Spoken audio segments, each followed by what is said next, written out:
ဘုရားသခင်ရဲ့ကျေးဇူးတော်ကိုကျွန်တော်ရှေးဥစွာချီးမွမ်းပါတယ်ဒီကနေ့မှလည်းကျွန်တော်တို့ဒုတိယမြောက်နေ့ရက်အနေနဲ့နှုတ်ကပတ်တော်လေ့လာခြင်းမှုရာကိုကျွန်တော်တဖန်ပြန်လဲအတူတကွအစပြုဖို့ဖြစ်ပါတယ်ဒီကနေ့မှာတော့ကျွန်တော်တရားသူကြီးမတ်စာခန်းကြီး1နဲ့တရားသူကြီးမတ်စာခန်းကြီး3ထဲမှာပါတဲ့ဒီကာလက်ရဲ့မိသားစုကိုကျွန်တော်အခြေပြုပြီးတော့မှကြောက်ပေါ်တီမိသားစုဆိုတဲ့ခေါင်းစဉ်လေးနဲ့ကျွန်တော်တို့နှုတ်ကပတ်တော်ကိုဆွေးနွေးသွားမှာဖြစ်ပါတယ်ရှေးဥစွာကျွန်တော်အခြေပြုမဲ့နှုတ်ကပတ်တော်ကိုအားလုံးအတူတကွကြားနာစီဖို့ရန်ကျွန်တော်ဖတ်ကြားပေးချင်ပါတယ်ရှမသက်ခရစ်ဝင်ကျမ်းအခန်းကြီး9အပိုက်ငယ်24နဲ့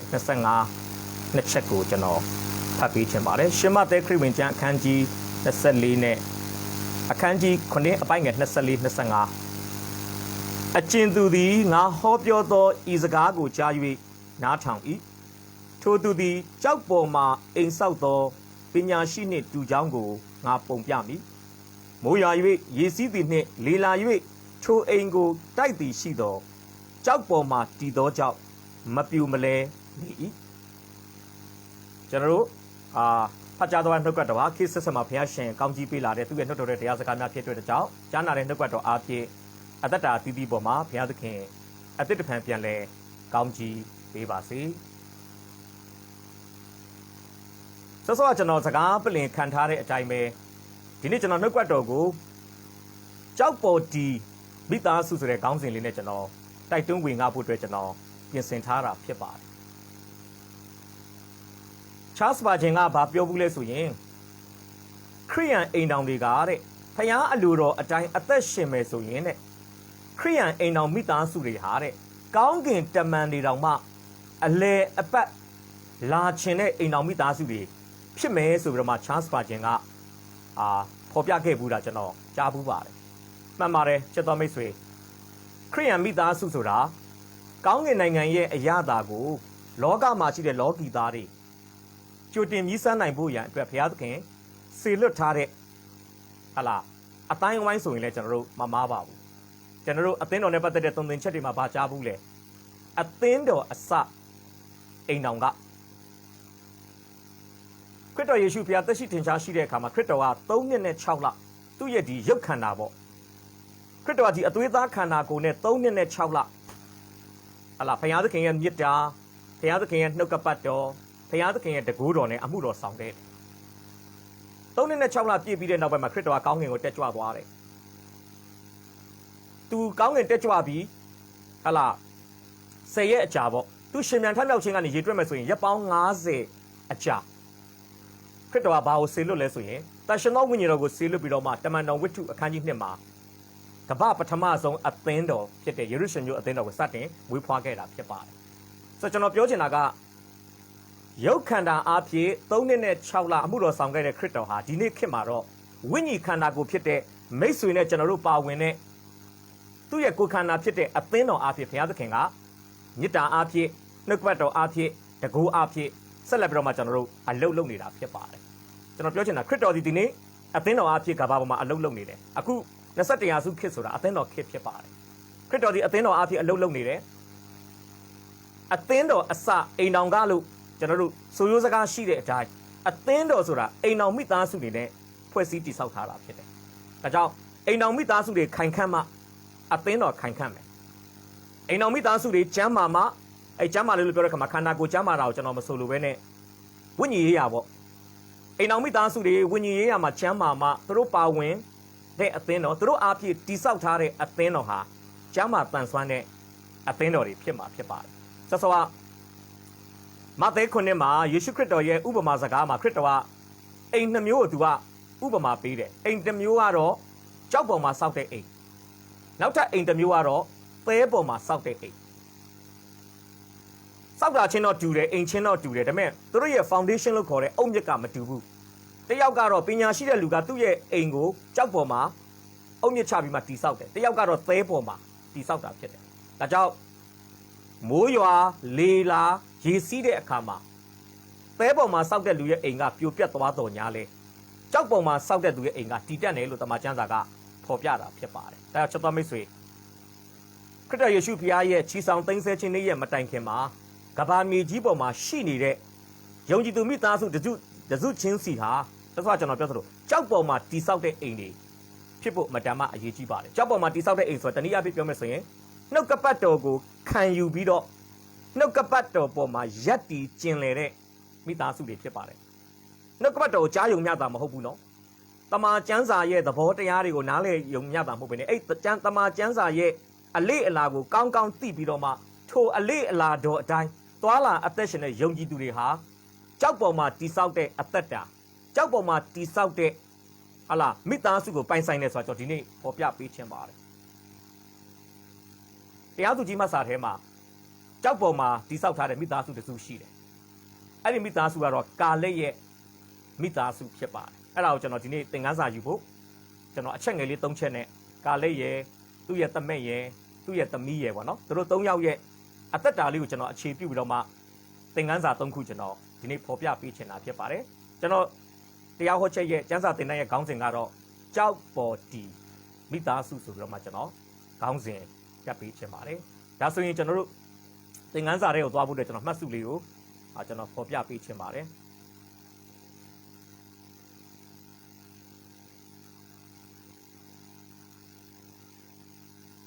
တစ်ချက်လောက်လုပ်ပေးလို့ရမလားဖွင့်ပေးလို့ရမလား screen share လုပ်ပေးခြင်းလို့ဟုတ်ကဲ့ဟိုဖြစ်နေလို့ခဏလေးရပါပြီရပါပြီ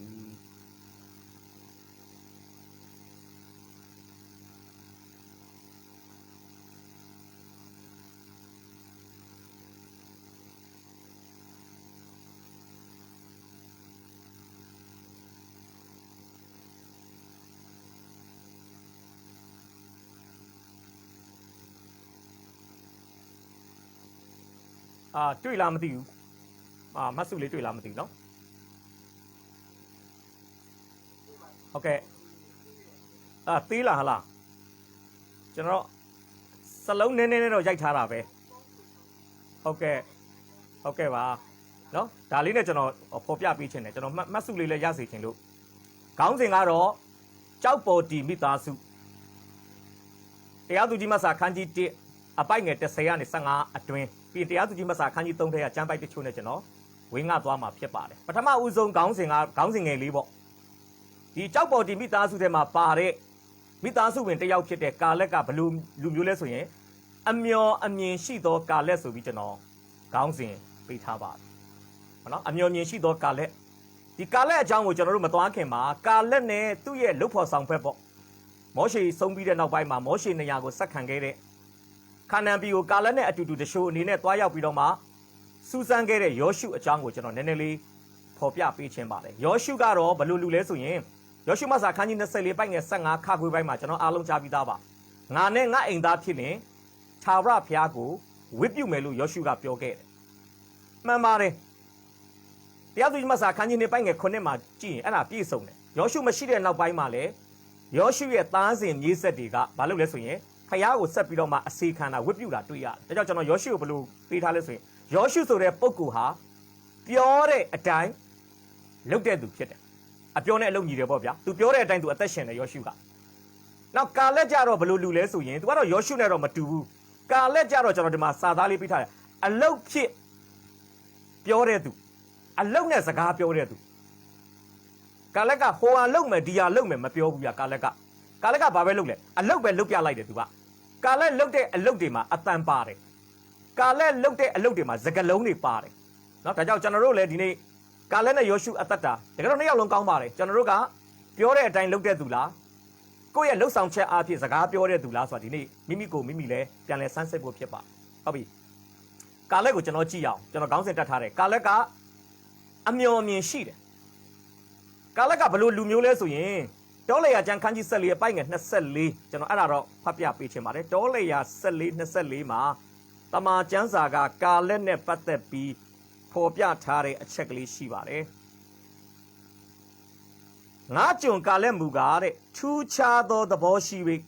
ငါနောက်သို့လုံးလိုက်သောကြောင့်သူသွားခဲ့ပြီးသောပြည်သို့သူ့ကိုငါဆောင်သွင်းသဖြင့်သူဤသားမြေတို့သည်အမွေခံရကြလိမ့်မည်အထူးသဖြင့်ငါကြုံကာလက်မူကားထူးခြားသောသဘောရှိ၍ ကာလကအရန်အံ့ဩစရာကောင်းပါတယ်အရန်ထူးခြားတဲ့လူတစ်ယောက်ဖြစ်တယ်သူခေတ်မှာရှိတဲ့အသက်20ကျော်တဲ့ယောက်ျား6သိန်းနဲ့သူကမတူဘူးဗျတမူထူးခြားတယ်အဲ့မှာကျွန်တော်အချက်လေးတွေပေးထားတယ်ဘလို့ထူးခြားလဲကာလက်ဟာထူးခြားသောသုံးသက်ချက်ကိုပြုခဲ့တဲ့သူဖြစ်တယ်ခန္ဓာပီကိုသွားစူးစမ်းတယ်သွားတော့ကတရှု12ယောက်ပြန်လာတဲ့အခါမှာနှစ်အုပ်စု꿰သွားတယ်10ယောက်ကတော့သတင်းဆိုးပြောပြီးတော့အဂရုတိုင်းပြည်ကိုပြန်ဖို့အတွက်ပရိသတ်ကိုစေ့စော်တယ်2ယောက်ထဲမှာအဓိကကာလက်ပေါ့ကာလက်ကတော့သတင်းကောင်းဟလာခန္ဓာပီကိုတက်သိမ်းရင်ကောင်းမယ်ဖယားသခင်ကဂတိတော်အတိုင်းပေးမယ်ဆိုတဲ့ယုံကြည်စိတ်ချတဲ့အပေါင်းသဘောဆောင်တဲ့သတင်းစကားကိုကြားပြောတဲ့ပုဂ္ဂိုလ်ဖြစ်တယ်တနည်းအားဖြင့်ကာလက်သည်အပေါင်းသဘောဆောင်တဲ့အဆိုကိုတင်သွင်းပြီးတော့ယောရှုကတော့ကာလက်တင်သွင်းတဲ့အဆိုကိုထောက်ခံခဲ့တဲ့သူဖြစ်တယ်ဒါကြောင့်ကာလက်ကဒီမှာကျွန်တော်ရေးထားတယ်ထူးခြားသောသုံးသက်ချက်မျက်မြင်အရာမဟုတ်ဘဲနဲ့အထက်အမြင်အရာမျက်စိနဲ့ကြည့်ရင်တော့ခန္ဓာပီသားတွေအရန်ကြီးပါတယ်နော်အကောင်ကြီးတွေလည်းကြီးတယ်အားလည်းကြီးတယ်မြို့ရိုးအကြီးကြီးအမြင့်ကြီးတွေမှာလည်းနေတယ်ကိုခန္ဓာကြီးတွေကကြီးတယ်ကာလက်ကအဲ့ဒါတွေမကြည့်ဘူးသူတို့နေတဲ့မြို့ကြီးတာစိတ်ဝင်စားဘူးကာလက်ကသူတို့လူကောင်ကြီးတာလည်းစိတ်ဝင်စားဘူးသူတို့အားကြီးတာလည်းစိတ်ဝင်စားဘူးကာလက်စိတ်ဝင်စားတာကဖယားသခင်ဒီခန္ဓာပီကိုပေးမယ်ဆိုတဲ့ဂတိတော်ကိုပဲကာလက်ကစိတ်ဝင်စားတာဖြစ်တယ်ဒါကြောင့်ကာလက်ဒီမျက်မြင်အတိုင်းမဆုံးဖြတ်ဘူးကာလက်ဒီအထက်အမြင်လို့ခေါ်တဲ့ဖယားသခင်ဒီခန္ဓာပီသားတွေကိုဣသေလလူမျိုးတွေရဲ့လက်ထဲမှာအထားပြီးပြီဆိုတဲ့ဖယားရဲ့အမြင်အတိုင်းပဲကာလက်ကအသက်ရှင်တာဖြစ်တယ်ဒါသူ့ရဲ့ထူးခြားချက်နောက်တစ်ခုကသူကဘာလုပ်သေးလဲဆိုရင်ထူးခြားသောယက်တီချက်သူဒီအများဘက်ထက်အမှန်ဘက်မှာယက်တီတဲ့သူတစ်ယောက်ဖြစ်တယ်စောစောကဒရှု10ယောက်ရဲ့စကားကိုထောက်ခံတဲ့ပရိသတ်အတိအကျတော့ကျွန်တော်မပြောနိုင်ဘူးပြောနိုင်တာတော့အသက်20ကျော်တဲ့ယောက်ျားကြီးပဲ6သိန်းမိန်းမနဲ့ကလေးပါထည့်တွက်မယ်ဆိုရင်ဓမ္မပညာရှင်တချို့က3သန်းလို့ပြောတဲ့ဓမ္မပညာရှင်တွေရှိတယ်အဘိဓမ္မာကျမ်းတွေရှိတယ်အနက်ဖွင့်ကျမ်းတွေတချို့ကတော့2သန်းနော်ဆိုတော့တွက်ကြည့်လိုက်ပေါ့အဲ့ဒီအများစုကဒရှု10ယောက်စကားကိုပဲနားထောင်တယ်လူအနေနဲ့စဉ်းစားမယ်ဆိုတော့မီးများရင်မီးနိုင်တယ်ရေများရင်ရေနိုင်တယ်တကာလက်ကမီးများတာတွေရေများတာတွေသူစိတ်ဝင်စားဘူးသူစိတ်ဝင်စားတာကဘယ်အရာကတမာတရားလဲဘယ်အရာကဖျားစကားလဲအဲ့ပေါ်မှာသူဘာလုပ်လဲရက်တီတာဖြစ်တယ်ဒါကျွန်တော်လည်းဒီနေ့ဝิญဉ်ပိုင်းဆိုင်သင်ခန်းစာတစုံတစ်ခုသောအမှုအရာကိုကျွန်တော်ရက်တီမယ်ဆိုရင်ဘယ်ပေါ်ရက်တီမလဲတမာတရားဆိုတဲ့ခိုင်ခန့်တဲ့ဖျားစကားပေါ်ရက်တီမလားလူကြိုက်များတဲ့ဟာလူပြောများတဲ့ဟာလူတွေလက်ခံဒါများတဲ့အရာမှာကျွန်တော်ရက်တီမလားဒီနေ့စဉ်းစားဖို့ဖြစ်ပါတယ်ဒါကြောင့်ကာလက်သည်ထူးခြားသောယက်တီချက်ကိုပြုတယ်အများဘက်ထက်အမှန်ဘက်ကိုသူယက်တီတယ်နောက်ထူးခြားသောဥတီချက်ခန္ဓာပီသားတွေအားကြီးတာမြို့အကြီးကြီးတွေနေတဲ့တည်င်းကြားတဲ့အခါမှာဣသေလလူမျိုးအများစုကခေါင်းဆောင်တစ်ယောက်ကိုတင်မြှောက်ပြီးအေဂုတ်တုတိုင်းပြည်မှာပြန်လှည့်ပြီးကျွန်ခံဖို့အားလုံးကစဉ်းစားတာဖြစ်ပါတယ်လာယာလန်းကိုပြန်ဖို့ကာလက်ကတော့ရှေ့သို့ကာလက်မှာနောက်ဆုတ်ဖို့အစီအစဉ်မရှိဘူးဗျာကာလက်ကဒါဝမ်းသာစရာကောင်းတာဒါကြောင့်ကျွန်တော်တို့လည်းဒီနေ့ဝิญဉ်ပိုင်းဆိုင်ရာကျွန်တော်တို့ဘုရားသခင်သွားစီချင်တာတရက်ပြီးတရက်တာ၍ညင့်ရာကုန်းမြင့်ပေါ်မှာတက်စီချင်တယ်အမြင့်ကိုမျှော်ကြည့်ရင်းနဲ့ကျွန်တော်တို့ကအထက်ကိုတဖြည်းဖြည်းနဲ့ဝิญဉ်ရေးရမှာတိုးတက်သွားမှာဖြစ်တယ်နော်ကျွန်တော်တို့ကအနှိမ့်ကိုဆင်းပြီးအနောက်ပြန်လှည့်ဖို့မဟုတ်ဘူးကာလက်ကအရှိသွားဖို့စိတ်အားကြီးတယ်ကျန်တဲ့ဣသေလလူမျိုးတွေကတော့အနောက်ပြန်လှည့်ဖို့ဖြစ်တယ်ဒါကြောင့်ကာလက်သည်ထူးခြားသောဥတီချက်ကိုပြုတယ်နောက်မလဲပဲရှေ့သို့ဆက်လို့တယ်နောက်တစ်ခုထူးခြားသောလှုပ်ဆောင်ချက်လူတွေကတော့မလုပ်လဲလူတယောက်ကိုချီးမြှောက်ပြီးအဂုတ်တုတိုင်းပြည်ကိုပြန်ဖို့စဉ်းစားတဲ့အခါမှာကာလက်ကဖယားကိုသူချီးမြှောက်တာဖြစ်ပါတယ်ငါတို့ဘက်မှာဖယားရှိတယ်ခါနန်ပီသားတွေဘက်မှာဖယားမရှိဘူးခါနန်ပီသားတွေကငါတို့ရဲ့စားစရာအဲ့စကားမျိုးကာလက်ပြောခဲ့တာဖြစ်တယ်ဆိုတော့ကာလက်သည်ဖယားကိုချီးမြှောက်တယ်ဣသေလလူမျိုးအများစုကတော့ကြံတဲ့အနုသဘောဆောင်တဲ့အုပ်စုတွေကတော့လူကိုချီးမြှောက်တာဖြစ်ပါတယ်ကဲနောက်ဆုံးတစ်ချက်ကကျွန်တော်ဒီနေ့အဓိကပြောချင်တဲ့ချက်ကာလက်ကထူးခြားတဲ့မျှော်မြင်ချက်ရှိတယ်အဲ့ဒါကာလက်ကရေတိုကိုမကြည့်ဘူးဗျရေရှည်ကိုသူကြည့်တတ်တာဖြစ်ပါရေရှည်ကိုသူကြည့်တယ်နော်သူရေရှည်ကိုကြည့်တာဘာတွေလဲကျွန်တော်ဒီနေ့စဉ်းစားဖို့ဖြစ်ပါနောက်တစ်ရွက်ကိုကျွန်တော်ကူးလိုက်တယ်သူရေရှည်ကိုစဉ်းစားတာဘာတွေလဲဒီမှာကျွန်တော်ပထမစာမျက်နှာစာသားကိုဒီဘက်မှာပြန်ကူးထားတယ်ထူးခြားသောမျှော်မြင်ချက်ဘာနဲ့အလားတန်တူလဲဆိုရင်ကျွန်တော်တို့ တုတ်တန်ကျမ်းအခန်းကြီး6ထဲမှာလည်းကျွန်တော်တို့တွေ့ရမှာဖြစ်ပါတယ်เนาะကျွန်တော်တုတ်တန်ကျမ်းအခန်းကြီး6မှာတုတ်တန်66ကျွန်တော်တို့နာမည်ကြီးတဲ့ကျမ်းပိုက်တစ်ပိုက်ဖြစ်ပါတယ်အဲ့ဒါဘာလဲဆိုရင်ပျောစိတ်ရဲ့ပုံသက်တည်ကျွန်တော်အောက်မှာလည်းပြထားတယ်တုတ်တန်6ကနေ8ပြီးရင်တုတ်တန်22 3ပျောစိတ်ဟာຫນွေကာလနဲ့စပားရိပ်ရာကာလမှာမိမိစားစရာအစာကိုရှာဖွေတူထားတယ်ဘာလို့လဲစောင်းရသည်အနာဂတ်စောင်းရသည်မှာမရှာနိုင်တော့ဘူးမဖွေနိုင်တော့ဘူးရိတ်ခါတွေမစုဆောင်းနိုင်ရင်သေမာကိုသူတိတဲ့အတွက်ကြောင့်ပျောစိတ်သည်အမျော်မြင်ရှိနဲ့အချိန်ရှိနေတဲ့အချိန်မှာလာမယ့်အနာဂတ်ကာလအတွက်ကြိုတင်ပြင်ဆင်တာကိုတွေ့ရတယ်ကာလလည်းဒီတိုင်းပါပဲเนาะကာလလည်းဘယ်လိုလဲဆိုတော့ယုံကြည်ခြင်းကို तू အသက်ရှင်တဲ့အချိန်မှာသူ့လောက်နဲ့ပဲယုံကြည်ခြင်းကို तू ကအဆုံးမတတ်ဘူးနော်သူ့မှာရှိတဲ့သားစဉ်မြေးဆက်အဲ့ဒီယုံကြည်ခြင်းကိုဆက်လက်သယ်ဆောင်သွားဖို့ သူကမျောမြင်တာဖြစ်ပါတယ်ဒါကြောင့်ကျွန်တော်ဒီနေ့ပြောမယ်နော်မိတ်ဆွေရဲ့လက်ထက်ကျွန်တော်ရဲ့လက်ထက်မှာဖခင်ကိုချစ်တာကောင်းပါတယ်ဖခင်ကိုယုံကြည်တာကောင်းပါတယ်ဖခင်ဘက်မှာစိတ်အားကြီးတာကောင်းပါတယ်အသင်းတော်မှာသစ္စာရှိတာကောင်းပါတယ်ဒါပေမဲ့ကျွန်တော်သားသမီးတွေလက်ထက်မှာဒီလိုဇယိုက်လက္ခဏာမျိုးတွေမရှိတော့ဘူးဆိုရင်တော့ကျွန်တော်တို့ကဘာနဲ့တူလဲဆိုရင်ယနေ့မိသားစုပဲကျွန်တော်တို့ကတီထောင်တာဖြစ်ပါတယ်ယနေ့မိသားစုအနောက်နိုင်ငံတွေမှာကြည့်ပါကျွန်တော်ဥပမာပေးချင်တယ်ဘောလုံးအသင်းတွေမှာနှစ်မျိုးနှစ်စားတွေ့ရတယ်ဒါကျွန်တော်အနည်းဆက်ဆုံးပြောတာပါတချို့ဘောလုံးအသင်းတွေကဘာလုပ်လဲဆိုရင်လောဆယ်ကံမဲ့တရားသည်နိုင်ဖို့ပဲစဉ်းစားတယ်အဲ့ကြောင့်သူတို့ဘာလုပ်လဲခြေစွမ်းပြနေတဲ့လူကြိုက်များတဲ့ဘောလုံးသမားတွေကိုဈေးကြီးပေးပြီးတယောက်ပြီးတယောက်လိုက်ဝယ်တယ်အနောက်တန်းအလယ်တန်းရှေ့တန်းတောင်ပံပေါ့ဗျာအတွေ့အကြုံရှိပြီးသားအတုံးလက်တဲ့ပြီးသားအဲ့လူတွေကိုစုဖွဲ့ပြီးတော့ဘာလုပ်လဲကန်တယ်နိုင်တယ်ဒါဒီလူတွေကအသက်အရွယ်အရကြာမကန်နိုင်ဘူးဗျနောက်ပိုင်းမှာဒီလူတွေဘာဖြစ်အသက်ကြီးလာတဲ့အခါမှာသူတို့အသင်းမှာအစားထိုးမဲ့မျိုးဆက်တွေမရှိတဲ့အခါမှာငွေကြေးပြဿနာတွေနဲ့သူတို့ကမနိုင်မနှင်းဖြစ်တဲ့အခါမှာနောက်ဆုံးသူတို့အသင်းကတန်းဆင်းရတာမျိုးတွေနောက်ဆုံးအောက်ဘက်ကိုရောက်သွားတာမျိုးတွေတွေ့ရတယ်ကျွန်တော်ပြောချင်တာပါလေယနေ့အသင်းတော်ကိုကျွန်တော်တို့မတိဆောက်ဘဲနဲ့ယနေ့မိသားစုကိုမတိဆောက်ဘဲနဲ့မနှက်ဖြန်တပတ်ခံမိသားစုကိုကျွန်တော်တို့ကကြိုတင်အမျော်မြင်ရှိနဲ့တိဆောက်ထားဖို့အမတန်မှအရေးကြီးပါတယ်တချို့ကတခါစားပဲဗျ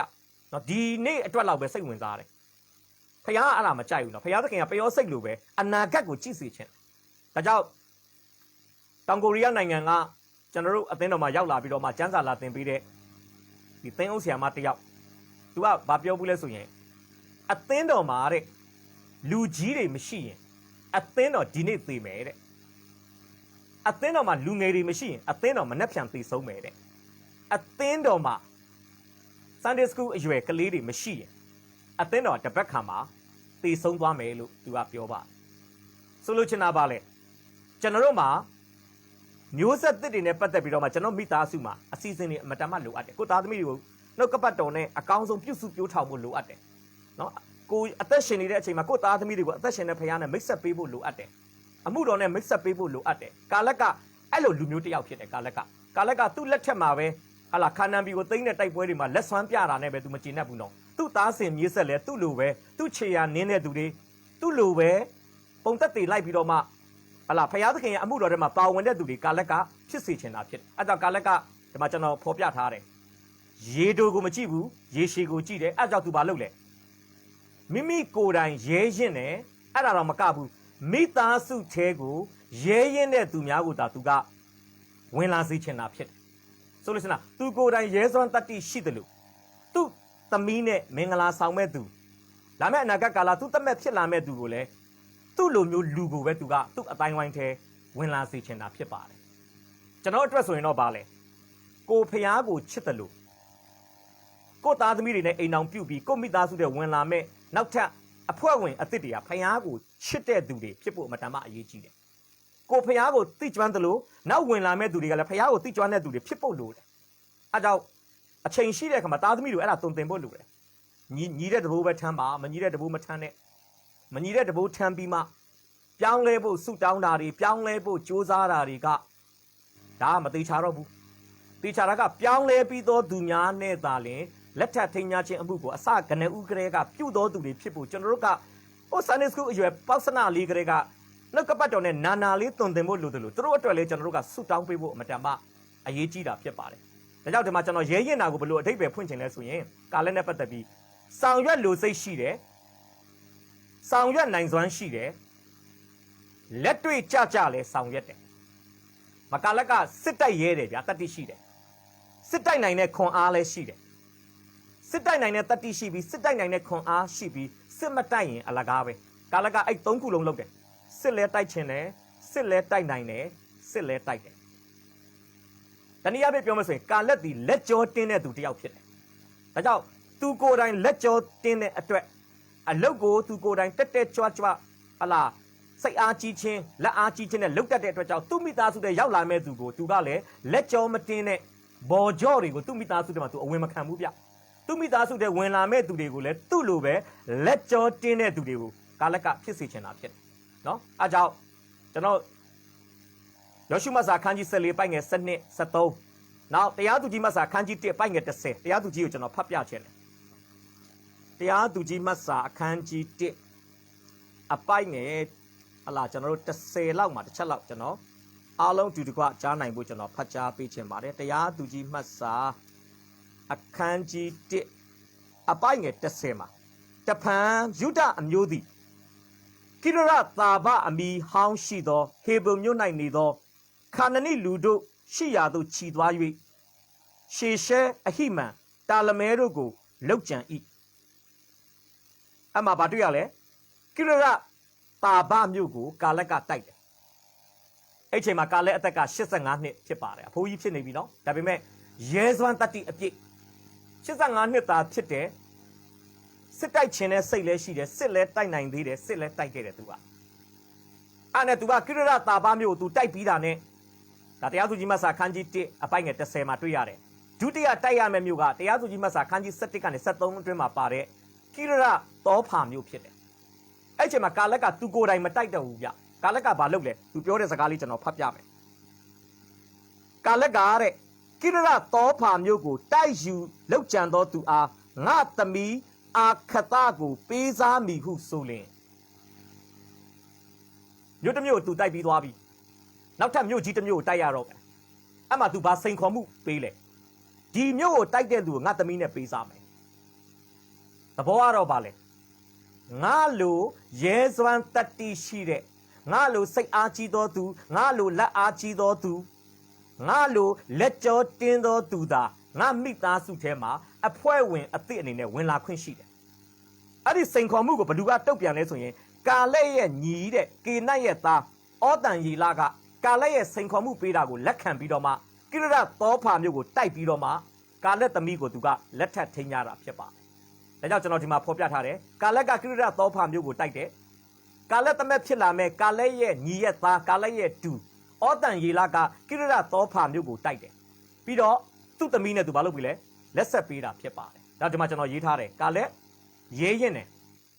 ရေးရင်ချင်းအမွေကိုအောတန်ရီလာကဘာလုပ်လဲစက်ခံတာဖြစ်တယ်ဒီကျွန်တော်တို့ကဒီနေ့စဉ်းစားရအောင်နော်မိဘတွေဖျားသခင်ကိုချစ်တဲ့အမွေမိဘတွေဖျားသခင်ကိုသိကျွမ်းတဲ့အမွေမိဘတွေအသင်းတော်ပေါ်မှာတစ္ဆာရှိတဲ့အမွေနော်မိဘတွေရဲ့ဟလာပျောက်ဆုံးသောသူများကိုချစ်တနာပြီးတော့မှဧဝံဂေလိပြောတဲ့အမွေကိုကျွန်တော်တို့သားသမီးတွေစက္ခံနိုင်ပြီလားဒီနေ့စဉ်းစားဖို့ဖြစ်ပါတယ်စဉ်းစားဖို့ဖြစ်ပါတယ်။ကျွန်တော်တို့လူရဲ့တက်တန်းအရာလူရဲ့တတ်မှတ်ချက်ပေါ့နော်ဖခင်ကတော့ကျွန်တော်တို့ကိုအသက်100လဲထားလို့ရတယ်120လဲထားလို့ရတယ်လူရဲ့တတ်မှတ်ချက်အရာလူတက်တန်းဟာအလွန်ရှိလာမှ85နှစ်ဖြစ်ပါတယ်ဆိုတော့ဘာဖြစ်ဖြစ်ကျွန်တော်တို့ကတရက်ပြီးတရက်တက်တန်းကုန်နေတာပဲပြောမယ်ဆိုရင်တော့တရက်နေဝင်သွားပြီဆိုကျွန်တော်လူတက်တန်းရော့လာပြီအဲ့ချိန်မှာကျွန်တော်သတိထားဖို့ကငါမရှိတော့ရင်ငါကိုစားငါကိုဘွားလေးတွေဘဒူကဘာပေါ်မှာငါထားခဲ့မလဲနော်သင်အုပ်ဆရာဆိုလဲကိုလိုသင်အုပ်ဆရာလုပ်ငန်းကိုလုပ်မဲ့အမွေဆက်ခံမဲ့သူဘဒူထားခဲ့မလဲကိုသားသမီးတွေကထားခဲ့နိုင်ထားခဲ့မထားခဲ့နိုင်လေကိုရဲ့တပည့်သားချင်းတွေကအမွေခံမဲ့လူလိုတယ်ကျွန်တော်မွေးထုတ်ဖို့လိုတယ်တင်းထောက်လူကြီးအလားတူပဲကိပုတ်တီးတဲ့လူအလားတူပဲ choir leader အလားတူပဲဘန္တာထိန်အလားတူပဲစည်ရင်ကိုင်အလားတူပဲကိုလိုလုံမဲ့သူတွေကိုဘာလို့ဘူးလဲကျွန်တော်တို့ကကိုအသက်ရှင်နေတဲ့အချိန်မှာလက်ဆင့်ကမ်းအမွေပေးခဲ့ဖို့အမတန်မှအရေးကြီးပါတယ်ဟောကိစ္စမရှိဘူး ဖယားသခင်ကအားလုံးတာဝန်ယူမှာပါငါတို့တည်ပြီးရင်လည်းဖယားသခင်ကသူ့အလုပ်ကိုသူဆက်လုပ်မှာပဲဆိုပြီးတော့မှကျွန်တော်တို့ကကိုတာဝန်မရှိသလိုပုံစံမျိုးနဲ့နောက်မျိုးဆက်သစ်တွေအတွက်ဘာအမျော်မြင်ရှိနဲ့ဘာအစီအစဉ်မှမထားခဲ့ဘူးဆိုရင်သာသနာမှာဘာဖြစ်သွားမလဲဆိုရင်မျိုးဆက်ပြတ်တဲ့ပြဿနာကျွန်တော်တို့မလွဲဧကံရင်ဆိုင်ရမှာဖြစ်ပါတယ်ဒါကြောင့်ကျွန်တော်ဒီမှာ2ချက်ပေးချင်ပါတယ်ဆိုတော့အချက်လေး2ချက်ရေးထားတယ်ကာလက်ဟာအမျော်မြင်ရှိတယ်ဒါကြောင့်ကျွန်တော်တို့လည်းကာလက်လိုအမျော်မြင်ရှိတယ်ဆိုဘာလုပ်ရမလဲမိသားစုရဲ့အနာဂတ်ကိုဆုတောင်းခြင်းဖြင့်အမျော်မြင်ရှိစွာပုံဖော်ဖို့လိုပါတယ်ကိုသားသမီးတွေပေါ်မှာကိုဖြစ်စေခြင်းတဲ့အရာကိုကျွန်တော်ဆုတောင်းခြင်းနဲ့ပုံဖော်ရမယ်ပြောချင်တာတို့အတွက်ဆုတောင်းပေးရမယ်နော်တို့စာတော်ဖို့တို့ဖရားကိုချစ်ဖို့တို့တန်ရှင်းတဲ့အသက်တာနဲ့အသက်ရှင်ဖို့တို့လိမ္မာရေးချရှိဖို့ဒါကျွန်တော်ဆုတောင်းခြင်းနဲ့ပုံဖော်ရမယ်ကိုယ့်ရဲ့မိသားစုကိုဆုတောင်းခြင်းနဲ့ထုစစ်ဖို့လိုတယ်ပြီးတော့မိသားစုရဲ့အနာဂတ်ကိုသွန်သင်ခြင်းဖြင့်အမျော်အမြင်ရှိစွာကျွန်တော်တို့ကပုံဖော်ရမှာဖြစ်တယ်ဆုဝတ်တောင်းလို့မရဘူးနော်ဘာလုပ်ရမလဲတရားဟောရမယ်တို့ကိုကျမ်းစာပြောရမယ်ကျမ်းစာပြောပြရမယ်နော်တို့စိတ်ဝင်စားစိတ်မဝင်စားကျွန်တော်ဘာလုပ်ဖို့လိုလဲနှုတ်ကပတ်တော်ဝေငှရမယ်ကျွန်တော်တို့ကိုဘာနဲ့အလားသဏ္ဍာန်တူလဲဆိုရင်ယေဇကျေလအနာဂတိကျမ်းအခန်းကြီး39မှာအယိုးတွေနဲ့ပြည့်နေတဲ့ဂျိုက်ကြီးရှိရာမှာ prophet ယေဇကျေလကိုဖခင်သခင်ကခေါ်သွားပြီး prophet ပြုခိုင်းတာဖြစ်ပါတယ်ဒါယူပါယုံမှာဖြစ်တဲ့ဟာလူအနေနဲ့စဉ်းစားကြည့်နော်ဂျိုက်ထဲမှာသွေးချောက်တဲ့အယိုးတွေဖခင်ကမေးလိုက်သေးတယ်ယေဇကျေလကိုယေဇကျေလရေဒီအယိုးတွေအသက်ပြန်ရှင်နိုင်လားယေဇကျေလဖခင်ကဘာပြောလဲကိုတော်သိပါတယ်နောက်ဖခင်သခင်ရဲ့အမိန့်တော်တိုင်းယေဇကျေလဘာလုပ်လဲအယိုးတွေကိုစကားပြောတယ်အယိုးတွေကို prophet ပြုတယ်အယိုးတွေကိုတရားဟောတယ်နမိတ်လက္ခဏာဖြစ်တယ်အယိုးပေါ်မှာအကျော်တက်လာတယ်ဟလာအကျော်ပေါ်မှာအသားတက်လာတယ်အသားပေါ်မှာအရေခွန်တက်လာနောက်ဆုံးတော့သွေးချောက်နေတဲ့အယိုးတွေကမတ်တက်နေတဲ့ဘိုးချီအဖြစ်ပြောင်းလဲလာတယ်လို့ကျမ်းစာကဖော်ပြထားတယ်ကျွန်တော်ပြောချင်တာပါတခါကျွန်တော်သားသမီးတွေကကျွန်တော်တို့ရဲ့နှလုံးသားတတ်မှတ်ချက်မှာသွေးချောက်တဲ့အယိုးတွေလိုပဲဗျဟလာဒီကောင်စိတ်လိမ့်မှပြတ်ပါတော့မလားဘီယာမှပြတ်ပါတော့မလားဒီသားဒီသမီးလောင်းကစားလုပ်တဲ့ဘဝကနေကျွတ်ပါတော့မလားဒီသားဒီသမီးလောကသားတွေနဲ့ဟလာမိတ်ဖွဲ့ပြီးတော့မှအသက်တာပြိုလဲတဲ့နေရာကနေလွတ်ပါတော့ကျွန်တော်တခါစိုးရိမ်လိမ့်မယ်အဲ့ချိန်မှာကျွန်တော်အားပေးချင်ပါတယ်သူတို့ကိုဖျားစကားပဲပြောပါသွေးချောက်နေတဲ့သူတို့ရဲ့အသက်တာနှုတ်ကပတ်တော်နဲ့ထိတွေ့ဖန်များရင်မျောလင်းချက်မဲ့ပြီလက်လွတ်လိုက်ရပြီလို့ကျွန်တော်ထင်နေတဲ့ကျွန်တော်သားသမီးများဒီပင်လေနှုတ်ကပတ်တော်ရဲ့တကူအားဖြင့်မျောလင်းချက်ပြည့်စုံခြင်းဆိုတဲ့မတ်တက်နေတဲ့ဘူချီအဖြစ်ဖခင်သခင်ကပြန်လဲခေါ်ဆောင်နိုင်တယ်ဆိုတော့ကျွန်တော်ဒီနေ့ဖော်ပြပေးခြင်းပါတယ်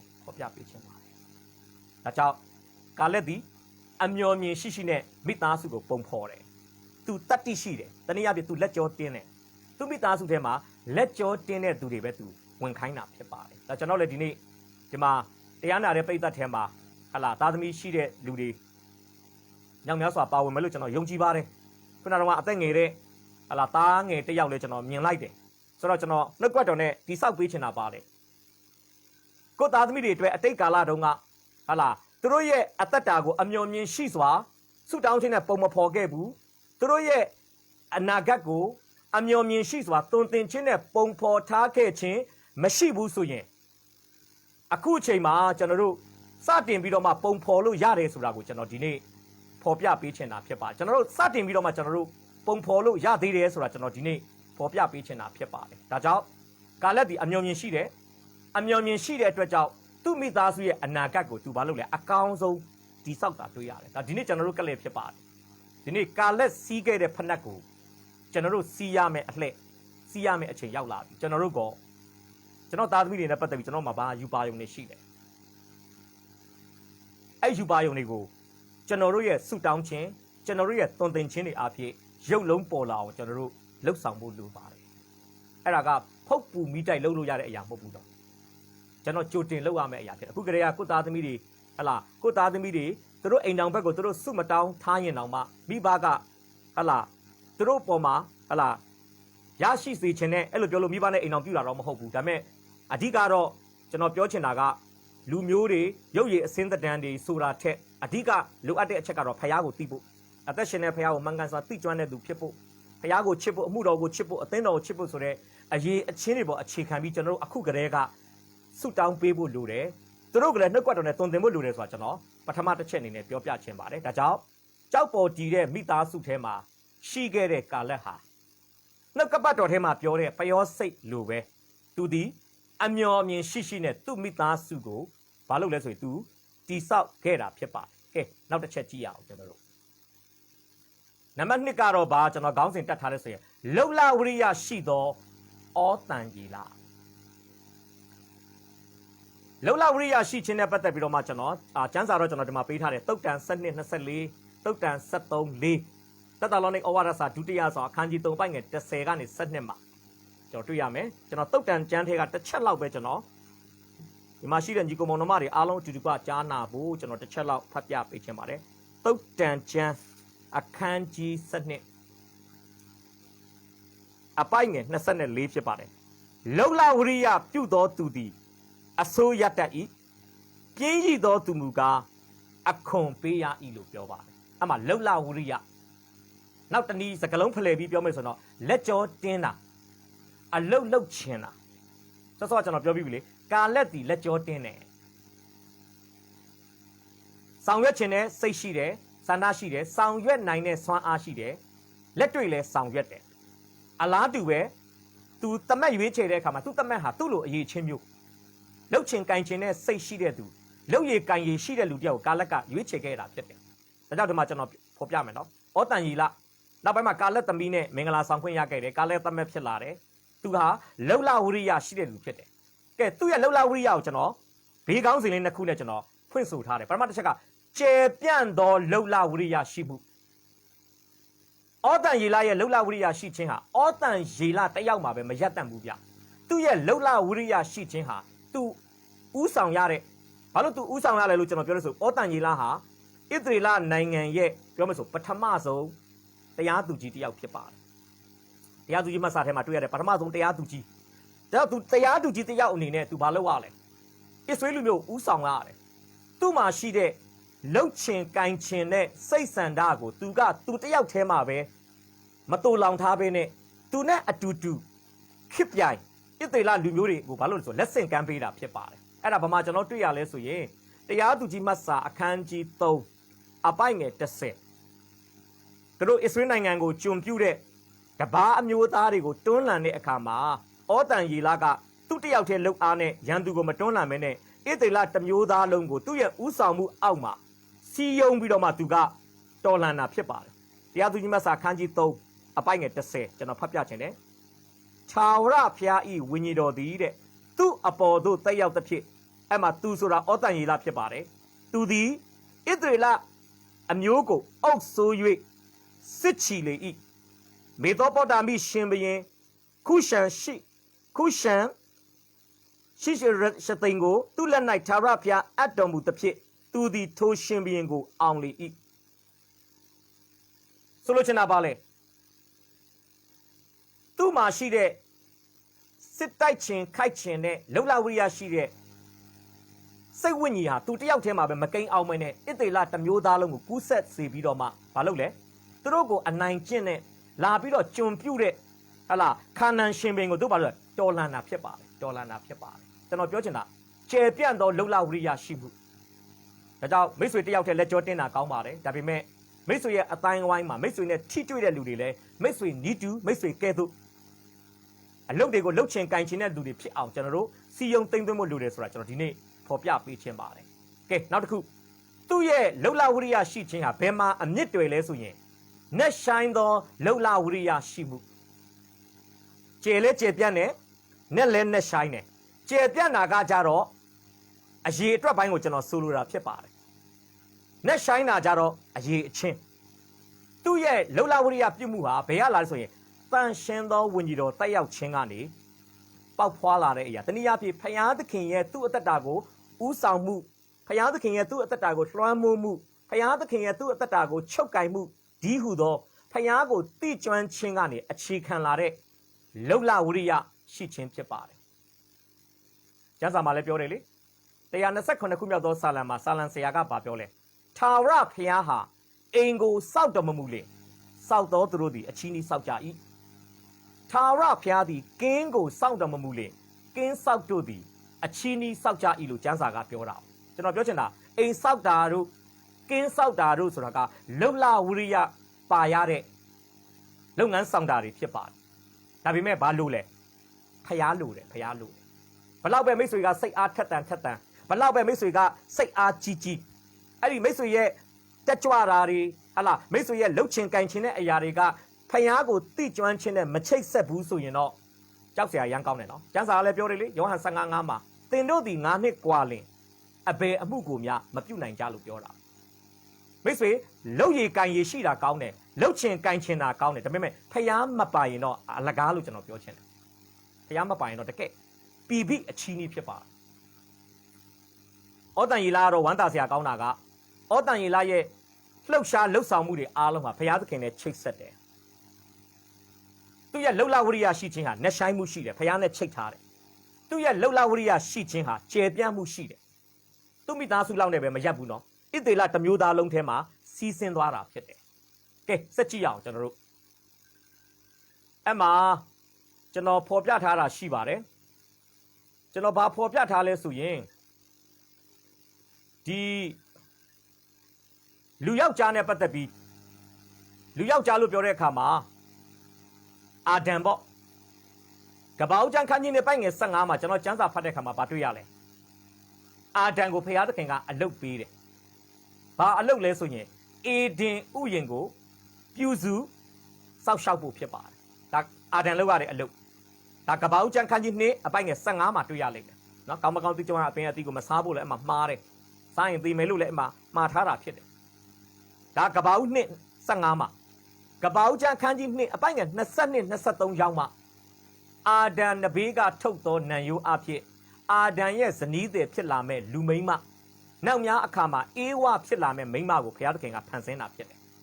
ကျွန်တော်ပြောချင်တာဒီမှာပြီးချင်တဲ့သတင်းစကားကပါလေအာဒံဆိုတဲ့ပုဂ္ဂိုလ်ဟာ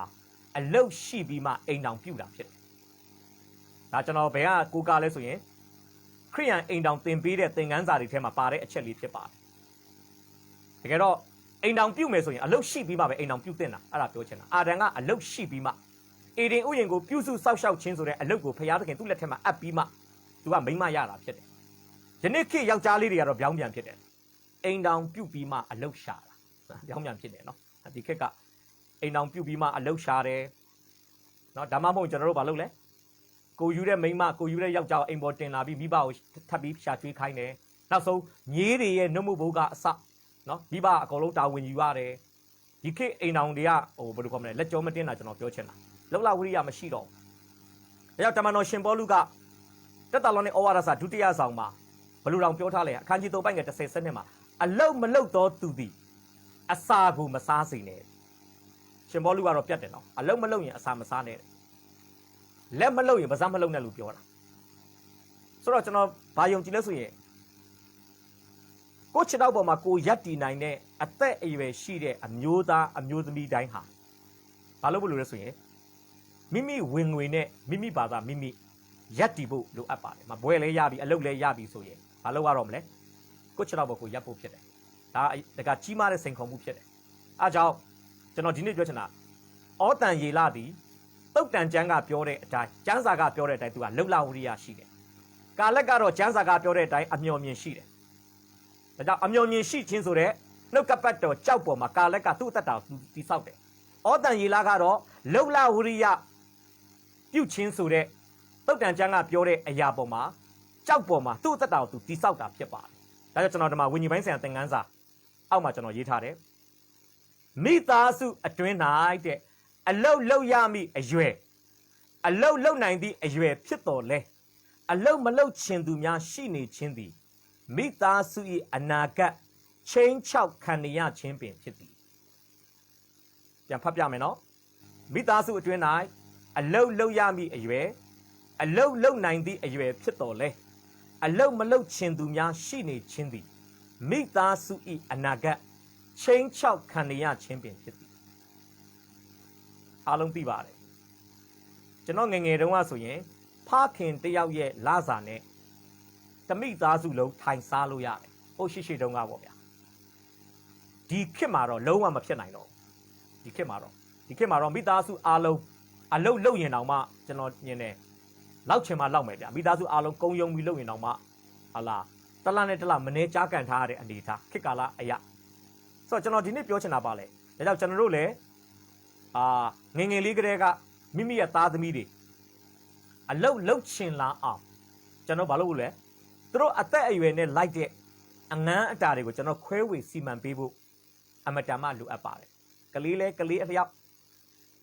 မကြီးတကြီးအရွယ်လဲမကြီးတကြီးအရွယ်အလျောက်သူတို့အသက်အရွယ်နဲ့လိုက်ဖက်တဲ့အငန်းအတာကိုမိသားစုတွေမှာကျွန်တော်တို့ပေးထားဖို့လိုတယ်အဲ့ဒါမှသူတို့ဘာဖြစ်လာမလဲလက်ကြောတင်းတဲ့ဘဝနဲ့မိသားစုမှာကြီးပြင်းလာပြီးနောက်ပိုင်းကိုချစ်တော်ဘုတ်ကိုရပ်နိုင်တဲ့သူတွေကိုလက်ယုံနဲ့ကိုရက်တီရဲတဲ့သူတွေရက်တီနိုင်တဲ့သူတွေဖြစ်လာမှာဖြစ်ပါတယ်ဒါကြောင့်ဒုတိယတစ်ချက်ကိုကျွန်တော်အဆုံးသတ်မယ်ဆိုရင်ဩတန်ယေလဟာလှုပ်လဝရိယရှိတဲ့သူဖြစ်တယ်ကျေပြန့်သောလှုပ်လဝရိယဩတန်ယေလမှာဒီဣတေလတစ်မျိုးသားလုံးဘာလို့လဲရန်သူတော်မှတိုက်ထုတ်တာအားလုံးကလက်ရည်တပြင်းဒီနော်လက်သီးလက်မောင်းတန်းပြီးတော့မှအားလုံးကညီညီညွတ်ညွတ်နဲ့တိုက်ထုတ်လိုက်တာဘာကြောင့်လဲအားလုံးကလက်ကြောတင်းတယ်အားလုံးကလှုပ်ချင်ကန်ချင်စိတ်ရှိတယ်လှုပ်ရဲကန်ရဲတယ်လှုပ်လဲလှုပ်တယ်ကန်လဲကန်တယ်သူတို့ကကဲနောက်ဆုံးနဲ့ဆိုင်တဲ့လှုပ်လဝရိယဖယားနဲ့ချိတ်ဆက်ပြီးမှဒီအလုပ်ကိုသူတို့လုပ်တာဖြစ်တယ်ဝိညာဉ်တော်တက်ရောက်ပြီးမှသူတို့စစ်တိုက်တာဖြစ်တယ်ဝိညာဉ်တော်မတက်ရောက်ခင်မှာဩတန်ရီလားလို့ဘာမှမလုပ်ဘူးတော့ဝိညာဉ်တော်တက်ရောက်ပြီးဝိညာဉ်တော်စိတ်စော်ပြီးဝိညာဉ်တော်ဥဆောင်တဲ့အခါမှာဩတန်ရီလားတို့ကသူတို့ကိုကျွန်ပြုတ်ထားတဲ့ရန်သူကိုသူတို့ကတွန်းလှန်တိုက်ခိုက်တာဖြစ်ပါတယ်ဒါဆိုကျွန်တော်တို့တတိယနဲ့နောက်ဆုံးအချက်ကိုကျွန်တော်တို့ဆက်ပြီးတော့မှကြည့်ဖို့ဖြစ်ပါတယ်နံပါတ်3ဖြစ်ပါတယ်နံပါတ်3ကိုတော့ကျွန်တော်ဘယ်လိုခေါင်းစဉ်ပေးထားလဲအုပ်ဆိုးခြင်းကိုဝန်ခံသောအခတာဒါကာလက်ရဲ့သမီးဖြစ်ပါတယ်ဩတန်ယေလရဲ့ဇနီးသည်ဖြစ်ပါတယ်အဲ့ကျမ်းစာလေးတော့ကျွန်တော်ဖတ်ပြချင်ပါတယ်တရားသူကြီးမှတ်စာအခန်းကြီးကျွန်တော်ဘယ်လောက်ကြည့်မလဲဆိုရင်အခန်းကြီး3အပိုက်ငယ်73ကနေ15အတွင်းကိုကျွန်တော်ဖတ်ပြချင်ပါတယ်ကာလက်ညီကေနတ်ဤသားဩတန်ယေလသည်ထိုမြို့ကိုတိုက်ယူ၍ကာလက်သည်သမီးအခတာကိုသူ့အားပေးစားလေ၏ထိုမိန်းမသည်ခရီးသွားစဉ်အခါလေတကွက်ကိုအဘ၌တောင်းချင်းကလင်းနှစ်တိုင်ပင်ပြီးမှမြဲပေါ်ကဆင်းလေ၏အဘကာလက်ကအဘယ်အလိုရှိသနည်းဟုမေးလျင်သမီးကကောင်းကြီးပေးစေခြင်းပါ၏ကိုတော်သည်တောင်မျက်နှာအရက်ကိုပေးပါပြီစမ်းရည်တွင်တို့ကိုလည်းပေးတော်မူပါဦးဟုတောင်းသည့်အတိုင်းအဘသည်အထက်စမ်းရည်တွင်အောက်စမ်းရည်တွင်တို့ကိုပေးလေ၏အမှကျွန်တော်နည်းနည်းလေးရှင်းပြချင်တာရှိပါတယ်ကျွန်တော်မှတ်စုမှာတွေ့ရလိမ့်မယ်တောလေယာကျမ်းခန်းကြီး30အပိုက်ငယ်3ကနေ5မှာဘာအကြောင်းတွေ့ရလဲဆိုရင်ဣသရေလမိန်းမပြူလေးတွေရဲ့ဖခင်ရဲ့အုပ်ဆိုးခြင်းကိုဝန်ခံရတဲ့အသက်တာအကြောင်းကိုကျမ်းစာကမှတ်တမ်းတင်ထားတယ်သူကဘာပြောလဲတစုံတစ်ယောက်သောအပြူမဟာတဲ့တစုံတစ်ယောက်သောတစ္ဆာဂတိကိုဘုရားသခင်မှာပြုမယ်တဲ့ဥပမာဗျာကျမဒီနှစ်ကိုတော့ကိုတသိန်းလှူပါမယ်ပေါ့ဗျာဣသရေလမိန်းကလေးတစ်ယောက်ကဘုရားကိုဆုတောင်းတယ်ဆိုပါစို့တစ္ဆာဂတိပြုတယ်ဆိုပါစို့သူရဲ့တစ္ဆာဂတိပြုမှုကိုသူ့အဖေကကြားရင်ဟဲ့သမီးရေနင်ဘုရားကိုတစ္ဆာဂတိပြုတာတသိန်းတောင်မှမများလွန်းအားကြီးဘူးလား9000လောက်ဆိုရင်မတော်ဘူးလားစသည်ဖြစ်ပေါ့ဖခင်ကသူ့ရဲ့တစ္ဆာဂတိပြုခြင်းကိုကန့်ကွက်မယ်မထောက်ခံဘူးဆိုရင်အဲ့ဒီတစ္ဆာဂတိကပြတ်တယ်လို့ကျမ်းစာကပြောပါတယ်ကျွန်တော်ပြောချင်တာပါလေမိန်းကလေးတစ်ယောက်ဒီအပြူဘဝမှာဖခင်ရဲ့ဥဆောင်ဥရွက်ပြုခြင်းအုပ်ဆိုးမှုအောက်မှာမိမိဘဝအသက်တာကိုအနှင်းရတယ်အဖေသဘောမတူရင် तू ဘာမှလုပ်လို့မရဘူးအဖေရဲ့သဘောတူညီမှုကို तू ကယူပြီးမှသူ့ဆုံးဖြတ်ချက်တွေကိုချပိုင်ခွင့်ရှိတာဖြစ်တယ်အဖက်6မှာပြောလဲသားသမီးတို့တဲ့သခင်ဖျားကြီးအလိုတော်နဲ့အညီမိဘစကားကိုနားထောင်ကြလော့ဒီနေရာမှာမိန်းကလေးတွေကိုကျွန်တော်ပြောသလိုယောက်ျားလေးလည်းအကုန်ပါပါတယ်ကလေးမှန်လို့ရှိရင်သားသမီးမှန်လို့ရှိရင်သားသမီးဘဝမှာမိဘစကားကိုနားထောင်ဖို့မိဘရဲ့အုပ်ဆိုးခြင်းကိုဝန်ခံဖို့အမတန်မှအရေးကြီးပါတယ်ကဲအိမ်တောင်တယ်ဖြစ်လာပြီနော်ဣသရေလမိန်းကလေးတစ်ယောက်ကအိမ်တောင်ကြပြီဆိုရင်သူ့ဖခင်ကသူ့ကိုမပိုင်တော့ဘူးသူနဲ့လက်ထပ်လိုက်တဲ့သူ့ခင်မွန်းတယ်ကသူ့ကိုပိုင်သွားတာဖြစ်ပါတယ်ဒါကြောင့်အပြိုတယောက်ဒီဖခင်ရဲ့အုပ်ဆိုးမှုအောက်မှာရှိခဲ့တော်ညာလဲအိမ်တောင်ရက်သားကြပြီးတဲ့နောက်ပိုင်းမှာဖခင်ရဲ့အုပ်ဆိုးမှုအောက်ကနေခင်မွန်းတယ်ရဲ့အုပ်ဆိုးမှုအောက်ကိုရောက်သွားတာဖြစ်ပါတယ်အဲအကြောင်း तू ကဘာလုပ်ရပြီလဲတစုံတစ်ခုသောတစ္ဆာဂတိကို तू ပြုတ်မယ်ဆိုရင်ခင်မွန်းတယ်ရဲ့သဘောတူညီမှုလိုအပ်တာဖြစ်ပါတယ် ဓမ္မရာဇဝင်ပထမဆောင်အခန်းကြီး1မှာဗာတွေ့ရလဲဟန္နာကရှိလောတဲတော်မှာဖခင်ကိုတစ္ဆာဂတိပြုတယ်ဗာတစ္ဆာဂတိလဲဖခင်သခင်ကျမကိုသားပေးပါသားပေးရင်ထာဝရဘုရားရဲ့ကျွန်တစ်သက်လုံးဖြစ်စေဖို့ကျမထာဝရဘုရားငှားပါမယ်ဆိုပြီးတော့ရှင်မွေလရဲ့အမေဖြစ်လာမယ်ဟန္နာကဘုရားသခင်အရှိမတစ္ဆာဂတိပြုတယ်အဲ့ဒါနဲ့သူဆုတောင်းချက်အဖြေရပြီးသားရှင်မွေလကိုသူမွေးလာတယ်ဒါပေမဲ့သူ့တယောက်တည်းသဘောနဲ့ရှင်မွေလကိုဖခင်သခင်ရဲ့အိမ်တော်မှာသွားလှူလို့မရဘူးခင်မွန်းတယ်ကိုအရင်ဆုံးသူကဖွင့်ပြောရတယ်ယောက်ျားကြီးငါသားမွေးလိုက်ရင်ဖခင်ကိုပေးမယ်လို့ပြောလာတယ်အခုဖခင်ကသားပေးပြီအဲ့ကသူခင်မွန်းတယ်အေလကာနာကသဘောတူမှရှင်မွေလကတဲတော်ကိုရောက်သွားတာဖြစ်တယ်ကျွန်တော်ပြောချင်တာဣသေလမိန်းကလေးတယောက်ရဲ့ဘဝအသက်တာမှာအိမ်တော်ကြပြီးနောက်ပိုင်းမှာသူ့ရဲ့ဆုံးဖြတ်ချက်တွေဆောင်ရွက်မှုတွေရွေးချယ်မှုအားလုံးကိုသူခင်မွန်းတယ်ကဝင်ရောက်ဆွတ်ဖက်ခွင့်ရှိတယ်ချယ်လေခွင့်ရှိတယ်ကြိုးကင်ခွင့်ရှိတယ်ဆိုတော့ကျွန်တော်ဒီနေ့ဖော်ပြချင်တယ်ဟုတ်နော်ဒါလေးကိုကျွန်တော်ဖော်ပြပေးချင်တာအတိတ်ပဲရှိပါတယ်ဘာလို့ဒီအခတအကြောင်းကိုကျွန်တော်ပြောချင်လို့ဥကာလသမီးကယောက်ျားရသွားပြီဗျာအားလုံးသိပါတယ်မိသားစုမှာသားတွေဟာအမေနဲ့ပလဲပနံတင့်လေးရှိပြီးသမီးတွေကြတော့အဖေတွေရဲ့ဦးစားပေးမှုကိုခံရလေးရှိတာเนาะဒါဒီမိသားစုတွေမှာတွေ့ရတဲ့သဘောတရားအမေတွေကသားဆိုရင်တဲတဲလှုပ်အဖေတွေကလည်းသမီးဆိုရင်တဲတဲလှုပ်ဒါမျိုးကျွန်တော်တွေ့ရတယ်ဆိုတော့ကျွန်တော်မြင်ပါတယ်ဒီအခတဆိုတဲ့သမီးငယ်ဟာအိမ်တောင်မကြခင်မှာကာလက်ရဲ့တဲတဲလှုပ်ဖြစ်လိမ့်မယ်အဲ့ဒါအိမ်တောင်ကြသွားပြီเนาะရောင်တော့စတုံးပါသွားပြီဗျအတရက်မှာဘာဖြစ်လဲဆိုရင်တို့ဒေတာမှာစမ်းရည်တွင်းဆိုတာအရန်တန်ဖိုးရှိတာစမ်းရည်တွင်းတွေတွေ့တဲ့အခါမှာအခတကအဲ့စမ်းရည်တွင်းတွေလိုချင်တယ်ခါတိုင်းဆိုရင်တော့အဖေရဲ့ရင်ခွင်ထဲမှာဝင်ပြီးတော့မှအဖေကိုချွဲလိုက်ရင်ရနိုင်တယ်အခုတော့ तू ကအိမ်အောင်တယ်ဖြစ်သွားပြီအဲ့ကြောင့် तू ကဘာသိလဲအဖေကိုဓာတ်ရိုက်သွားမပြောဘူးနော်အရင်ဆုံးခင်မွန်းတယ်နဲ့တိုင်ပင်တယ်ယောက်ျားကြီးငါစမ်းရည်တွင်းနေအဖေစီကတောင်းချင်တယ်နင်သဘောတူလား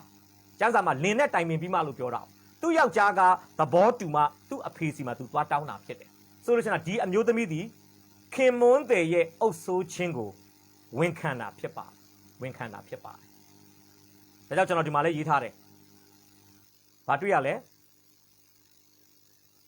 မိသားစုအတွင်း၌စင့်ကဲနာခံခြင်းသည်မိသားစုအတွင်းစီယုံမှုကို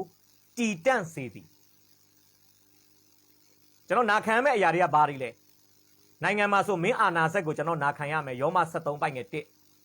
အသင်းတော်မှာဆိုရင်ဟေပြဲ73စက္ခွန်ရတင်တို့ကိုအုပ်တော်သူရဲ့စကားကိုနားထောင်ပါသင်းအုပ်တွေရဲ့စကားကိုကျွန်တော်နားထောင်ရမယ်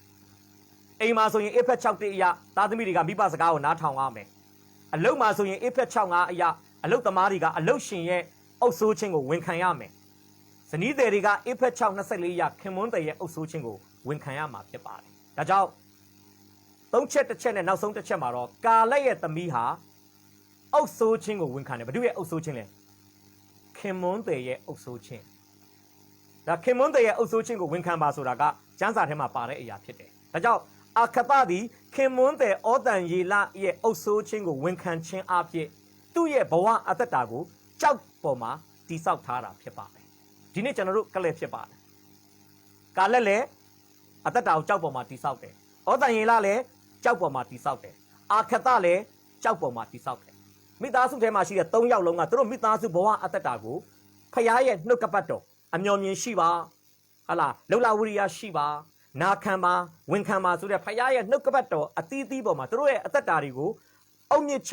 တိဆောက်ထားခြင်းအဖြစ်သူတို့ဟာခိုင်ခန့်တဲ့အသက်တာကိုပိုင်ဆိုင်ခဲ့ကြတာဖြစ်ပါတယ်ဒီကနေ့ကျွန်တော်တို့ကျမတို့အတွက်ဖြစ်ပါတယ်ဒီနေ့ကျွန်တော်တို့အတွက်ဖြစ်ပါကျွန်တော်လည်းကိုယ့်ကိုမေးခွန်းမေးရအောင်ငါတို့ရဲ့မိသားစုငါတို့ရဲ့မိတ္တာရငါတို့ပါဝင်သောအသင်းတော်ငါတို့ရဲ့ခရိယန်အတိုင်းဝိုင်းကြောက်ပေါ်တီအတိုင်းဝိုင်းကြောက်ပေါ်တီမိသားစုကြောက်ပေါ်တီအသင်းတော်ကြောက်ပေါ်တီမိတ္တာဟာရဖြစ်ပြီလားဒီနေ့စဉ်းစားဖို့ဖြစ်ပါတယ်